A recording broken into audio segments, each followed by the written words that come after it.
front cowl on the cart. So we're going to be putting a new one of those on. It's not really hard to do. You got 1, 2, 3, 4, 5, 6 bolt holes that the cowl gets mounted to the front end with, and then we just put our dash pan back in. This piece here goes in the cubby up there, and then we'll put our cup holder stabilizer back on, which is that piece right there. It sits in these slots here, and then of course it gets bolted there and there. Then we will put our cup holder back in place.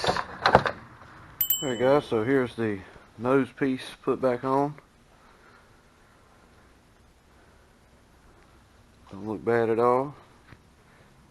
And like I said before, it's just a few bolts up across here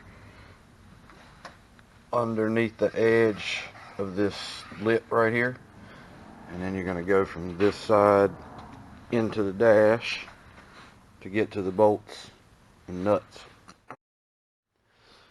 But of course you got to take all this off out of your way first and then put it back when you're done. Not hard at all. It's not really hard. It's just tight. Guys, we appreciate all of you sticking around with us and enjoying these videos, liking them for us. We appreciate all y'all, but just stay tuned and we'll get this thing finished up.